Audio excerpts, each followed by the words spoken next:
All right, now you already know that physics is all about natural phenomenon and it deals with quantities, okay? And this is what we're going to discuss in today's videos. We're going to deal with our quantities, all right? But these are not just spiritual quantities, but we are dealing with physical quantities, okay? To be certain about what we're dealing with, our physical quantities. What we're going to deal with in today's video. Now, before we break down what physical quantities are, I'd like you to have an idea of the fact that physical quantities have two branches, all right? We have fundamental and the derived, okay? We have the fundamental and we have the derived.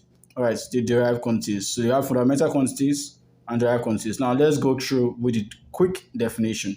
All right, now when I talk about physical quantities, you are dealing with things that can be measured. Right, any quantity that can be measured is a physical quantity. All right, where you have your velocity, your speed, and the likes. Okay, those are physical quantities. As long as you can measure them, right, you are dealing with physical quantities. Now, when it comes to your fundamental quantities, okay, let's break down fundamental and derived for you to get started. Now, when you're dealing with your fundamental quantities over here, right, you should understand that fundamental quantities cannot be gotten from any other quantity. They are basic quantities that you work with, okay? I'm going to get you a list of fundamental quantities that we can work with here, okay? But when you're dealing with fundamental quantities, just know there are about 7 and they'll be listed shortly. Our mass, right? I believe you can see this. We have our mass, we have our length, we have our time, right? We have our temperature. Temperature, it seems like I'm going to get the handwriting to become small here, but just try to get it, right? Our temperature, we have our luminous intensity, right? Intensity, and amount of substance, okay? Amount of substance, all right? I'm going to write this as soap, all right? And then last but not least, we have our current, all right? Our current.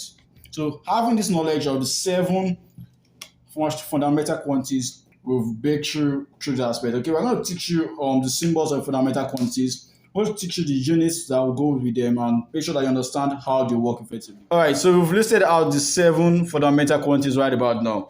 Now, what we're going to be looking at, okay, is to make sure that we understand the units and the instruments used in getting these fundamental quantities measured because they're basically physical quantities. All right, so let's start with our mass. Now, for mass, we know fully well that to get the unit of mass, we need to understand that unit of mass is our kilogram, okay? Our kilogram, and that's kg, okay? And we should understand fully well that to measure our mass, we have to use our chemical balance, right? Our chemical balance. All right. Now, to go to the next one, we have our length, okay? We should know that the unit is meters, the SI unit actually. And then what's used in measuring it is our meter, our meter. All right. For time, the unit is seconds.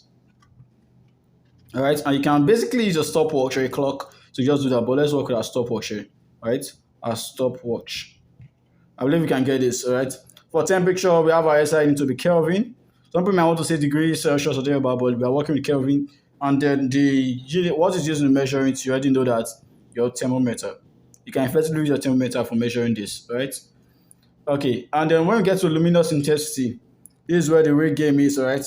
Luminous intensity unit is candela. Some people mix this up, right? They don't know what luminous intensity is all about. It's all about light or a measurement of light, the intensity of light, as basic as that, okay? Candela. And what is used in measuring luminous intensity? You basically use your photometer to take care of that, okay? Your photometer can take care of your measurement there.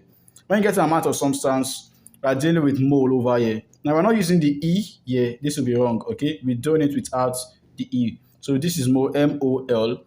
And then what is used in measuring it is spectrophotometer, right? So this is the spelling as basic as that, spectrophotometer. All right, photometer. Now, when we get to the current, you already know current right from time, right? Now, the unit of current is what? Amperes, as basic as that, amperes, all right? And this is A, okay? Now, we're going to work with our ammeter over here, right? Ammeter. All right, so now we're able to give you the 7 fundamental units. We have the units, everything there, and we have what is used in measuring them. So this is it, and we're going straight to derived quantity. All right, fam. Now, basically, we've dealt with the fundamental quantities. Now, we are going straight into the derived quantities, okay? The derived quantities. I hope we can see this clearly, right? Now, we should understand fully where they are. Derived quantities, as name implies, right? They're gotten from fundamental quantities. They're gotten from fundamental quantities. Because when you combine 2 or more fundamental quantities, you're going to get your derived quantities, okay? Now let's dive right into some examples so we can get started with them properly. All right. So when you're talking about basic examples of derived quantities, that's where we can effectively mention our speed. All right. We can effectively mention our velocity. Our velocity. You can effectively measure acceleration. All right. Keep on listing some. All right. You can effectively measure your momentum. If you have others, list in the comment section. You can effectively measure your momentum.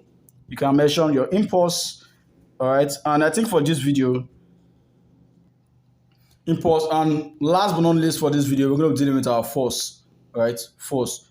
We might swap the space for the impulse and force when we get to that aspect, but let's take note of this. All right. Now, to get our speed, we're going to combine two fundamental quantities. Do you know two fundamental quantities you're going to combine to get your speed? If you know that, also comment section is open for you to drop. All right, so dealing with our speed force, we should know that speed is distance, all right, over time.